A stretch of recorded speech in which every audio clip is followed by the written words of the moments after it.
G'day everyone. I haven't made a video for a long time now, so I figure it's time to do something a little bit different. Today I'm opening, unboxing, reviewing the AR1745 Shortwave radio. It's very small. These are on sale at the moment from Jaycar. They were about $60. They're down to $40. And when I saw them there, I thought, oh, I'm going to have one of those, and it wasn't quite what I expected. Certainly a lot smaller than what I expected, but I had cause to get one of these anyway, so I thought I'd just show you guys what it looks like. So it's fairly small. Hang on, some sort of scale. There's a 20-cent piece. Okay. So I'll open this up. Now I have opened it up previously, so it's not nothing. It's not like an unboxing really. So we get instructions.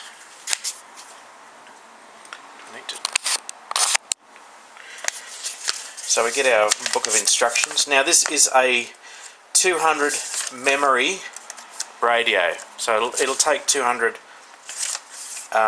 memory channels, which is impressive for a cheap radio like this. I think certainly a lot better than what they used to be. And this just goes through some of the functions. Look, you can change the medium wave step from 9 to 10 and 10 to 9 kilohertz. Set the hour format on the clock. The clock will act as an alarm if you want. Low voltage indicator, DX local. I always think that's a bit pointless on small radios. You've got such a small antenna anyway, so why would you want to cut down any signal you receive? But that's just me. Maybe it might be different in Europe, where there's a density of shortwave radio stations. A lock function, reset operation. Obviously if the microprocessor inside it gets gunked up, I guess. Takes two AA batteries, or it does have a 3-volt external power supply, and it does, the frequencies that it covers here are in the front. I'll just go through those. 70 to 108 megahertz, medium wave 520 to 1720 kilohertz. Shortwave, it will do, let me see, they divide these up into arbitrary bands, but it'll do 2,300 to 7,500 kilohertz, 9.2 megahertz up to 22 megahertz, with a frequency, a readout frequency of 1 kilohertz. It also does FM. Oh, sorry, I went over that originally, and it does start at 70 megahertz, which is, I guess, a little bit unusual. It will pick up two-way radios. I was actually picking up two-way radios with it. Not very loud, of course, because I think the function is set to like a wide FM bandwidth, and so you have to wind the volume up quite a bit to hear them. So I'll just take this out and I'll show you. Now, as you can see, it's silver on the front, but it's actually black. The radio is black, and it feels light. This is an excellent travel radio, and this is kind of what I bought it for.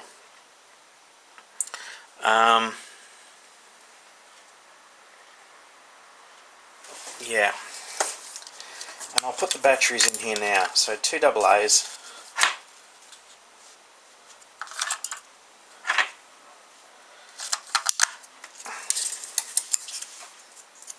Sorry, I'm working at a really difficult angle here, so I apologise for it seeming kind of awkward at times for me.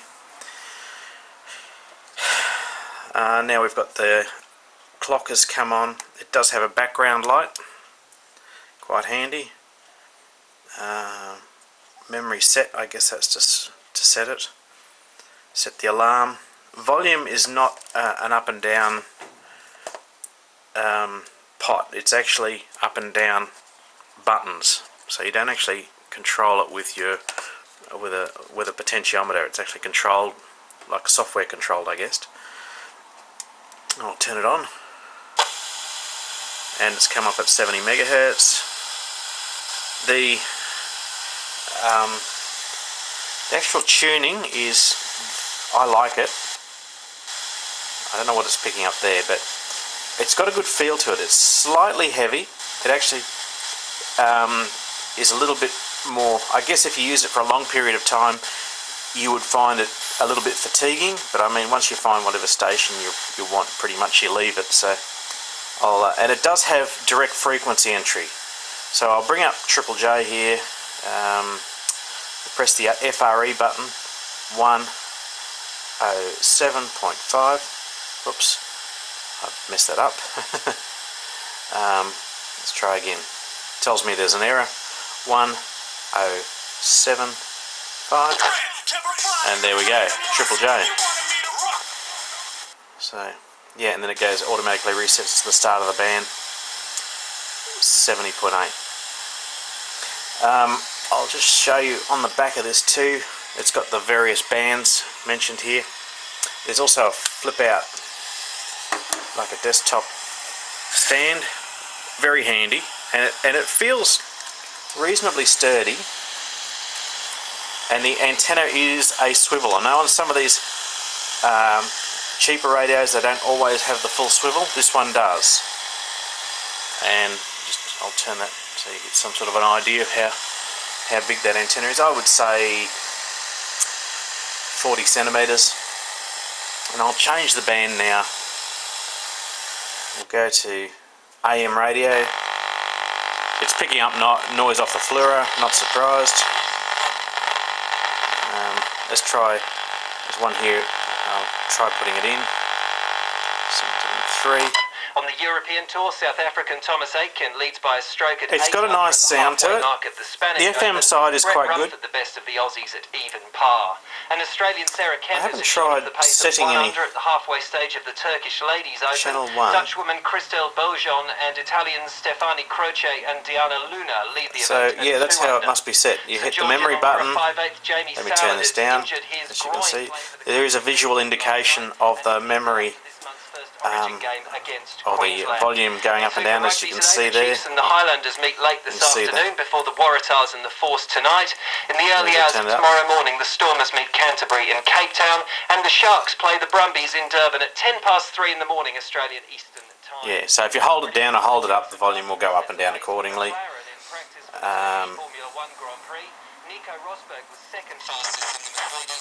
Bands changing up to the 2300 or 2.3 megahertz band, band 9200, and then into the FM bands. So it's a good radio. For $60, they were $60, they're now $40.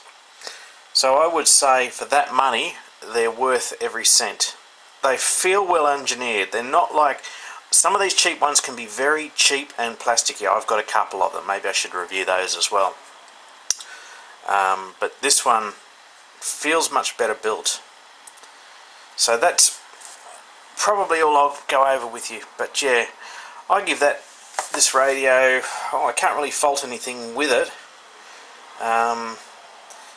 The volume goes up and down in 2 strokes instead of 1, you know what I mean? Every time it goes up a step, it'll put 2 more indicators. It doesn't actually go up in nice graduated stages. It seems to go up a little bit choppy, so that would possibly be the only thing I could really find that counts against it. I've had the radio out performing on shortwave. I doubt we'll pick anything up in here, but we'll try. I keep forgetting it. I've got to press the FRE button to put the frequency in. But I can't see that we're going to pick up much in here today. I'm operating this indoors near a fluoro. The other thing I will say, it does actually have an auto scan. I meant to mention that. It does scan through in 5 kilohertz steps.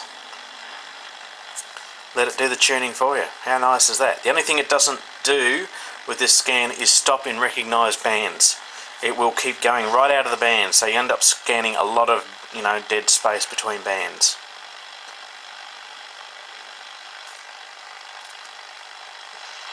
Yeah, whoop, there was something there. We've got something.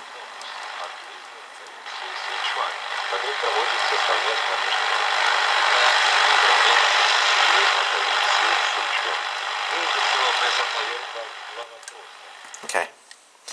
So that's it. That's the AR1745, currently available at Jaycar on special. If you're lucky, you might still have some there. I do recommend it if you want a good, portable, cheap, lightweight travel radio. Very nice.